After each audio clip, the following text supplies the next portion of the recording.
Hi,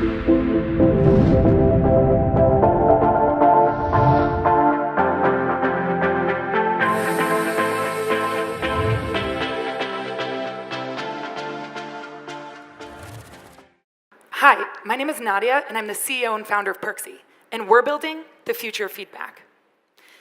This morning, many of you probably woke up to the sound of your iPhone. And last night, I ordered Uber Eats, because the idea of walking 10 blocks to pick up my own pizza is now an archaic concept to me. And why? Because mobile rules our lives. It's revolutionized everything, from dating to food delivery to getting from point A to point B. But as consumers, brands, and marketing have evolved with mobile, market research really hasn't. And that's a problem. You see, it's still stuck in the past. It's expensive, it's outdated, and it's time-consuming. And more importantly, it's not mobile-first or consumer-friendly, so brands aren't getting feedback from the right audiences, especially millennials and Gen Z. So we saw an opportunity, one that could harness the power of personalization, hyper-targeting, and contextual reach, one that could reach the right people in the right place at the right time. The only thing we had to do was go mobile.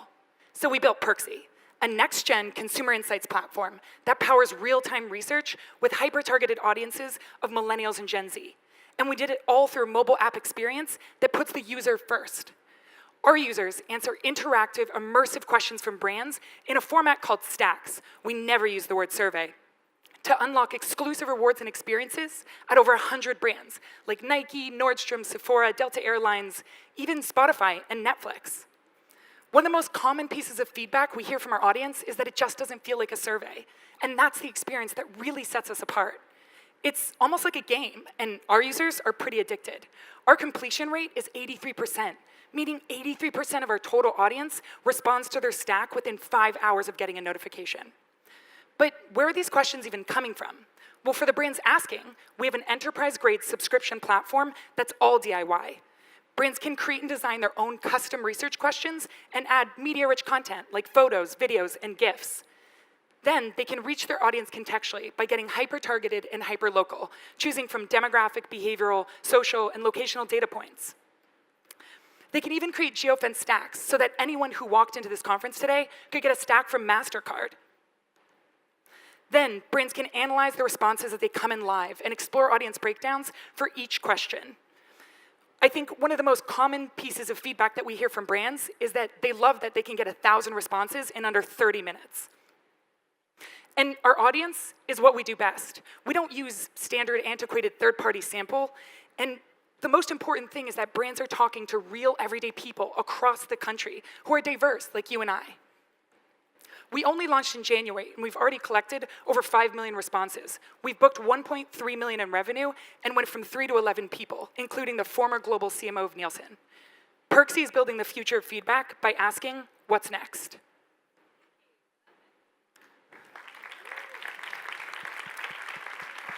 Do I stay here?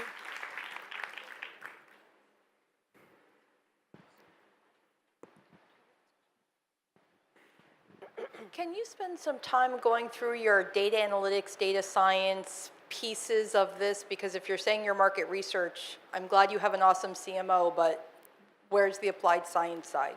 Yeah, absolutely. So we spent about 2 years actually building the platform before we launched it and registered 6 provisional patents. So we've made sure that we still fit market research standards. So we have everything like pivot tables, there's full data visualization in it. We've built algorithms that make sure that we're doing proper weighting. We have normative data, benchmarking. So we've made sure that we have the right things in place so that brands can actually consider this market research. I'm sorry, can you talk about the team? Oh, the team, yes, absolutely. So we have 11 people right now.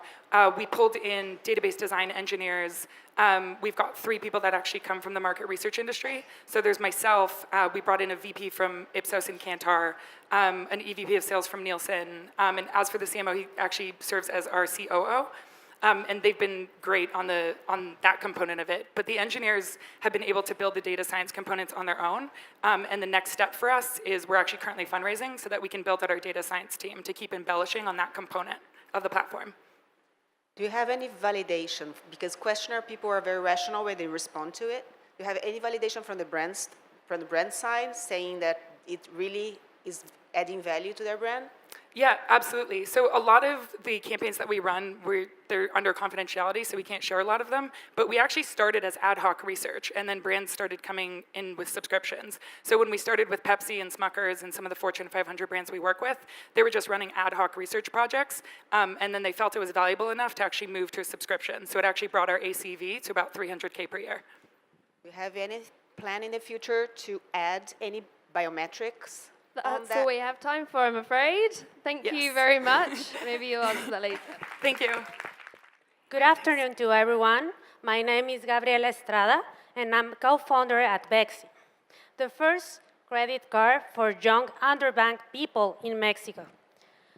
It may have been your case, but the first credit card you have really opened the access to the formal financial system and credit history build-up. Nevertheless, this is not the case for millions of people in Mexico and across Latin America that are excluded from this opportunity for various reasons.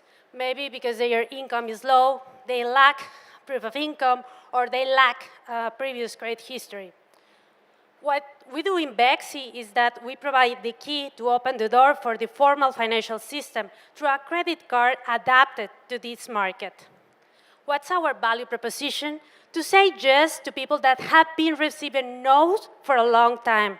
Most important, a valuable credit history, a 100% digital onboarding, a mean of payment, and above all, a customer experience-centric product.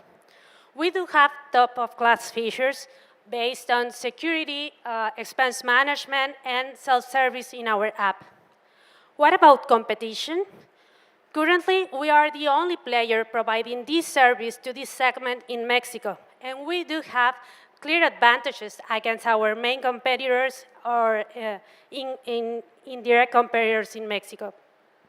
How have we been able to do it? Through a proprietary cost-efficient platform. We have our own BIN and all the systems required to provide this service, combined with an integral risk strategy based on non-traditional variables and very small initial credit lines adapted to our customers' income. As you can see, our risk indicators are aligned to the industry and well below to the expectations for our expectations for this point of time. The size of the opportunity in Mexico only in this segment is above $1 billion in annual potential revenues. And it is our mission for our clients to love Vexi as much as we do. Today, 40% of our clients come from organic growth and referrals. Talking about traction, we launched last April, and today we have 3,100 credit cards approved in the market. Our business model is B2C. We earn revenues from interest, fees, and interchange. We have positive unit economics, and we're planning to deploy 500,000 cards by 2022. One of our biggest strengths is our team.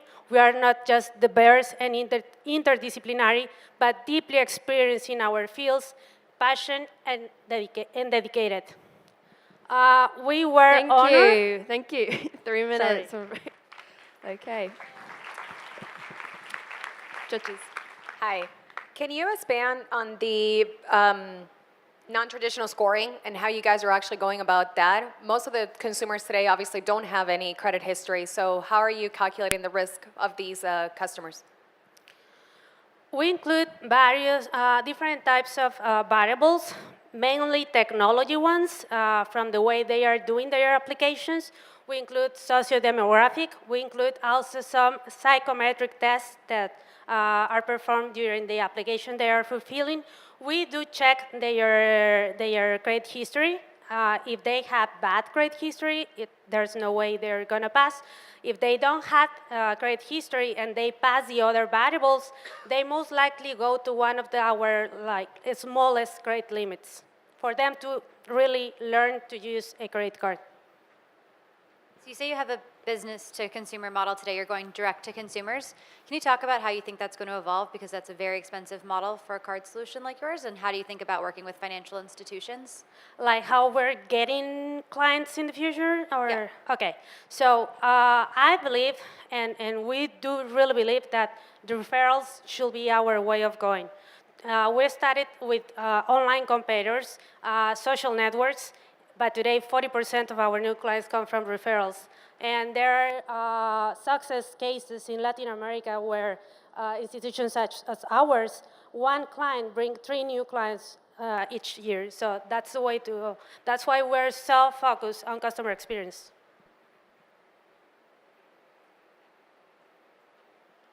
Can you spend a minute going through your plans to scale outside of Mexico? Yes, we have been discussing a lot this lately.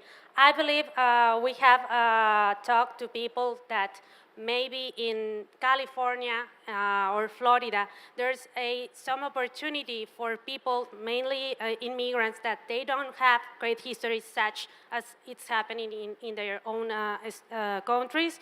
We have also been reviewing the potential for Colombia. The regulation is a little bit different, but I believe there's a space there too. And it's the same for some other countries in Latin America, such as Chile or Peru. Perfect. Good afternoon.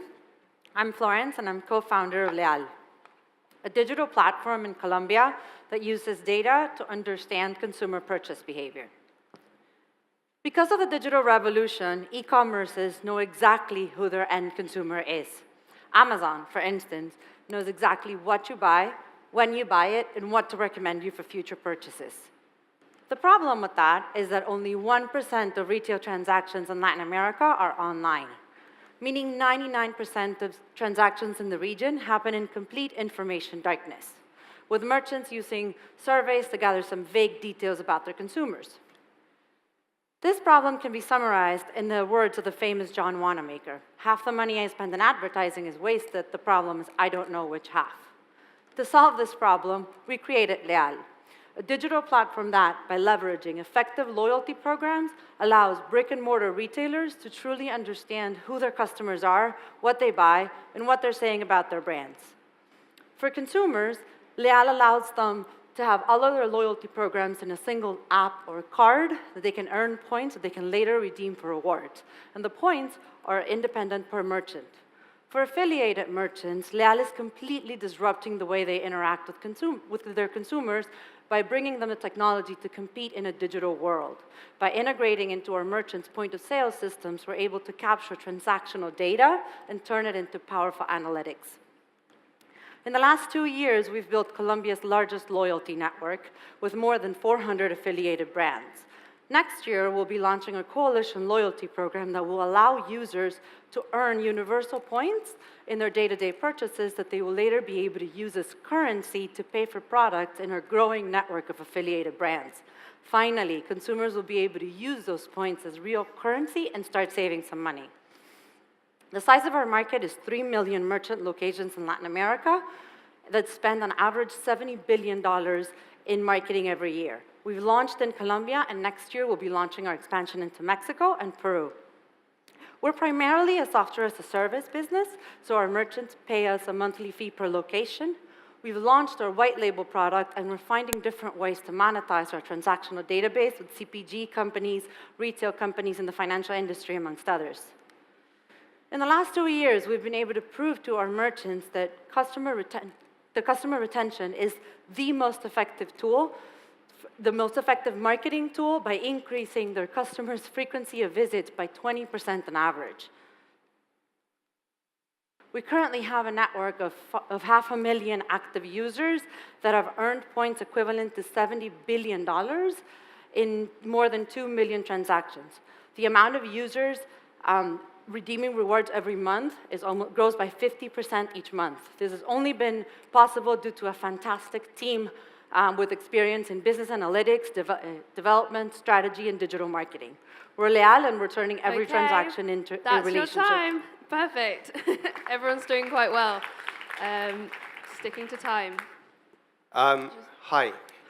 What's the split between points that people get from online versus bricks and mortar transactions? We're 100% brick and mortar. 100%? Yes. Okay. What's the level of complexity in terms of the POS integration for Leal? The complexity is huge. In the last 2 years, we've been able to integrate into the 35 most important or most common POS systems in Latin America. But I think that everywhere in the world, the POS system industry is highly fragmented, so you can't find anyone that owns the market. And the complexity has been integrating into those systems, but we've been able to do it for 35 of them already. So The time to implement? we've been able to do 35 in 9 months. So kind of building on that question, how are you managing the rewards themselves? Are the merchants feeding you the offers that they want you to present to consumers, or? The platform is 100% auto, it's independent for each merchant. So the merchant has access to the configuration part, and they can completely do it themselves. So we have a team of account managers that helps them and guides them along the way, but they can completely do it themselves through the merchant dashboard that we provide them. Are you offering them also more information about trends and things like that? Yes, through the aggregated data that I briefly talked about. So each merchant is able to see their own transactional data, but they can also see the aggregated of their industry. So we sell them reports separately as to how they're doing against their industry. We're in 15 different industries so far. Who is your main competitor? In Colombia, I would say there's two. Life Miles is Avianca's loyalty program, and the new alliance between Bancolombia and Puntos Colombia, but both of them are coalition programs. I haven't launched my coalition program. That will be the beginning of next year. I want you to put everything you think you know about data security out of your mind. 3,000 companies launched in the last 15 years, and data is no safer now than it was then. Stash has the solution for that, because when data is protected with Stash, the statistical probability of it being breached in any way is nil. And I know that that's a big claim, but it's very easy to prove. While everybody else is trying to protect the network, the infrastructure, the endpoints, Stash is actually protecting the data bytes themselves at the byte level. So not the pipes, the water. Wouldn't it be wonderful if you could wake up tomorrow and know that your data was protected from all of these kinds of malicious algorithms and actors? Companies are spending billions of dollars on tools that were not built to protect data. They were built as walls and moats. And all it takes is one expert algorithm or malicious actor to get in, no matter what else you're using. Stash has a lot of bells and whistles that our business customers asked for, and Stash was built after we talked to many businesses and understood what they were really looking for in data security. Something that was modular, easy to snap onto any environment, that was network and data agnostic, and that could be shared and transmitted and held in storage, and no matter what you do with the data, it's protected at all times. This is a huge market, no surprise there. Okay, we know that it's a huge market, but half of the market that's being attributed for security right now is specific to data security. So there's a lot of work still to be done, and almost $100 billion was spent in 2018 on data security. Our business model is really simple. What we wanted to do was get this out to as many people as possible and to have an advantage for the companies that would use us as a component, a differentiator, or as a licensing tool. Our revenue is hot-wired to begin as soon as we're completely funded. We're raising our first round right now. Our margins are very generous, and our average sale per month, we're a SaaS company, is about $15,000 a month per customer.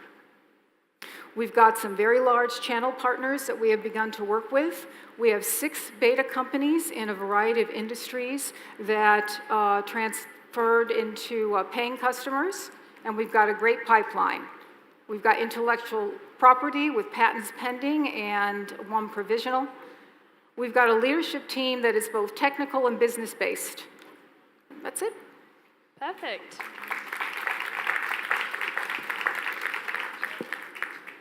Can you explain a little bit in layman's terms how the tech works? So the tech works like this. We take data, we do encrypt it. There is a key process that's proprietary and that's very, very complicated. I'll explain it offline if you'd like. And we take the data and we spray it as digital confetti. We save it in multiples to multiple locations anywhere in the world. The customer decides where they want the data held, online or offline. So interested a little bit more to learn on one of the value offerings that you showed was the controlled share. Yes. And is this something that is currently being used, and what is the level of detail that is provided, for example, to the consumer? Can you give us an example of what that actually is? Sure. So the controlled share is something where you can control who can see the data, for how long, and for how many views, whatever combination that you'd like. While the data is being viewed, it is protected with stash technology. It is not downloadable. Can you talk to us a little bit about integration with large governments and financial institutions? Tell me that again. About integration, what the integration timeline looks like? Integration is really snap-on, and so many of the financial institutions that we're talking to, because there are several that we're talking to now, they've got certain components that they want to keep.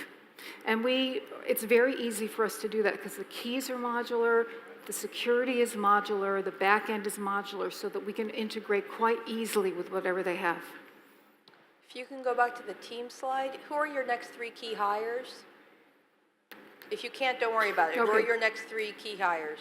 We've actually just hired a developer. We have a customer acquisition fellow from Intel, who we are very, very close to hiring, and a chief of staff, part-time.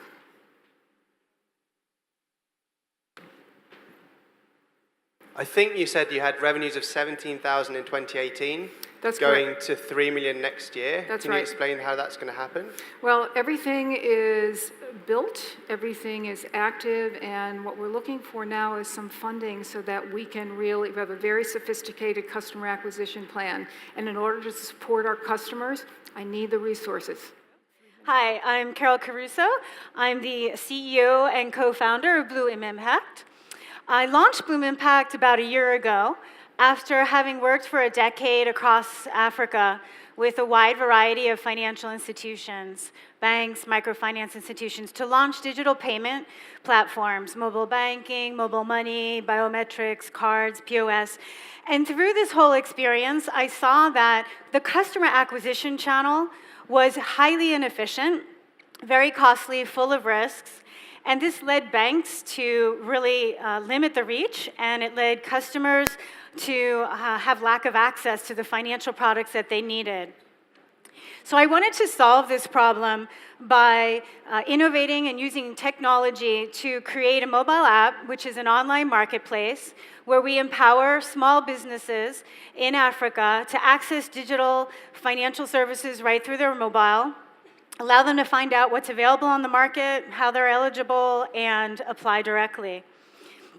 The problem that we're solving is in Africa and many emerging markets, small businesses lack access to finance, and this prevents them from growing. Many of them go under, and as a result, there's very limited employment opportunities, and this has a major impact on the youth segment. There was a recent World Bank report that just announced that 95% of businesses in Africa are in the small micro segment, and yet the banks are only reaching 20 to 50% of them.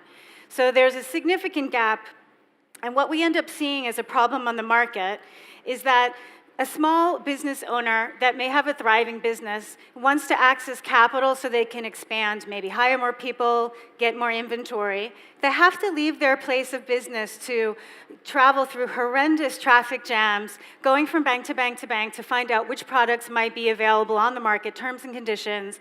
They need to find out if they're eligible. They wait in really long lines, fill out really long forms, and then, as a result, 50 to 60% of small businesses are rejected. And the main reason is lack of data. So because of this lack of data, the banks aren't willing to take these kinds of risks. So what we do is we have a mobile app where small businesses can learn about the products. So we do a lot of financial literacy to teach people about the products that are available on the market, what they need to be eligible, and they can fill out applications directly through our platform. We use machine learning and artificial intelligence to analyze the data and create a risk score, and to validate and vet all of these customers and match them up with our algorithm with the banks on our platform in which they're qualified for. This reduces risks and costs for the bank, and it can also help them increase their market share. We have a cloud-based portal that we built that the banks access all of the customers that they've matched with. They reach out to the customer directly and open the accounts. They pay a monthly subscription rate, and they pay per leads. We have about 8 banks on our platform to date. That's time, unfortunately. Sorry, I had to cut you off. Questions? So I have lots of African banking experience. What country are you going to start in and why? And what banks have you already closed any kind of piloting deals with? So we are in Ghana. We're currently expanding to Nigeria, just getting our license right now. We have 8 banks, United Merchant Bank, we have Fidelity Bank, we have Vision Fund Microfinance. I'm going to tell you offline. What's your CAC for, what's your customer acquisition cost for these small businesses? Right now, it's $1.81. How is the availability of information? Because you said that you are going to give them credits, right? Yeah. Evaluating before the bank. So try to explain a little bit for me how you're going to get that. Yeah, well, fortunately, the World Bank has invested a lot of money in Africa, and they've created credit reporting systems. So our main criteria for country selection is credit bureaus. Through our API, we've integrated with the 3 main credit bureaus in the country, and so we tap into that data and we analyze the risk as part of our risk formula. We look at alternative data like electricity payments and mobile payments and a couple of other payments as they're merchants, they're small businesses. We look at the payment platforms, and we look at the revenues and sales.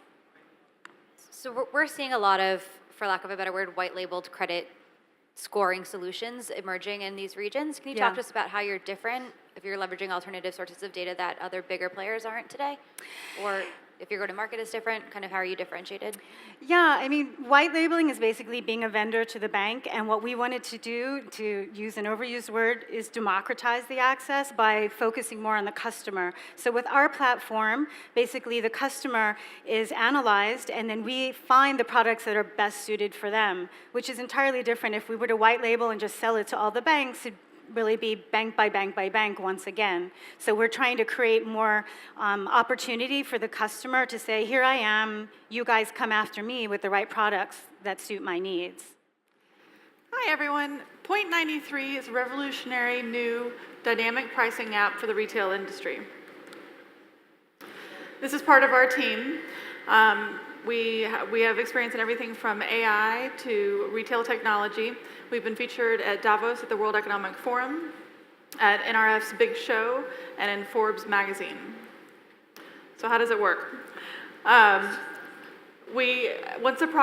a consumer chooses a product that they want to buy, she sets her personal price, she decides how long she's willing to wait to acquire the product, and she decides how much data she is willing to share. Our algorithm then takes all of those factors into play and then also adds in factors like the retailer's goal margin, their average inventory turn, and exogenous market factors when deciding whether to hold, accept, or reject the consumer's offer. We really address 2 challenges in retail: discounting and data. In terms of discounting, this is a traditional discounting stair-step model, so 30% off in 30 days, 20% off in 60 days, etc., but it's a margin killer. This is what it looks like after Point93. The blue line is our average price per unit. The white space in between is everything that Point93 is able to recapture in the discounting process. We really believe that we're creating a dialogue between retailers and consumers that gives value to both parties. The second challenge we address is data capture. Using AI and blockchain, we're able to capture both innate and behavioral attributes. Our retailers then are able to assign value to each of the these values, to each of these attributes, depending on what they are valuing the most. We then factor these values into our algorithm when deciding whether to accept, hold, or reject a consumer's personal price offer. The core tenet of point 93 that's central to everything that we do is that consumers should own their own data. So our self-sovereign identities or customer profiles are built on the blockchain, and we believe that just like Facebook and Google own and sell your data, that you should be able to own and sell your data and create value for yourself. Most importantly, though, does it work? Currently, our pilot retailers are showing a 7.5% revenue uplift, a 25% increase in profit.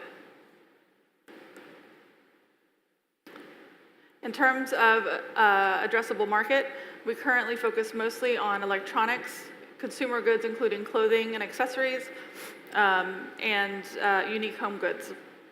The customer spend in those categories in the US is $1.1 trillion, and at a market capture of 5%, point 93's piece is $4 billion. In terms of where we're headed, we actually need to back up a little bit. We are we've patented our solution.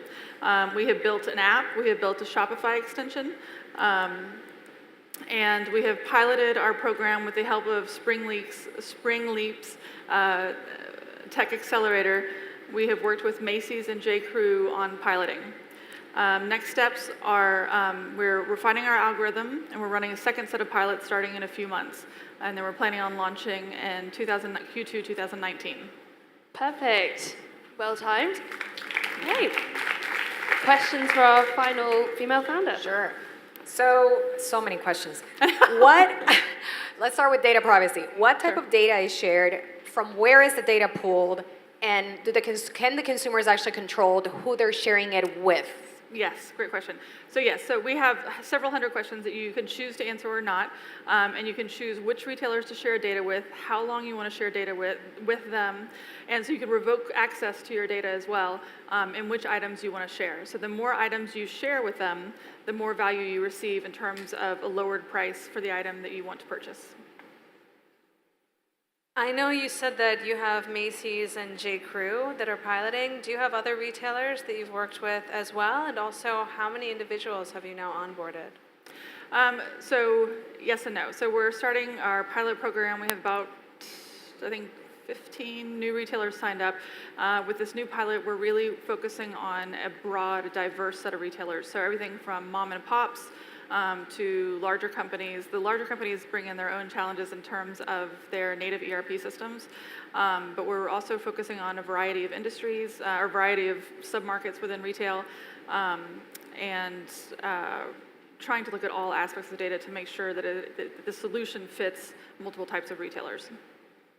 So that was almost my question. You hit on it. So how are you integrating with the ERP systems that they have in their existing POS infrastructure? So one that I admittedly started a little bit easy. We started with a Shopify extension, which at this point it takes 10 minutes to add. It's super easy, and so we're really focusing primarily on Shopify at this point.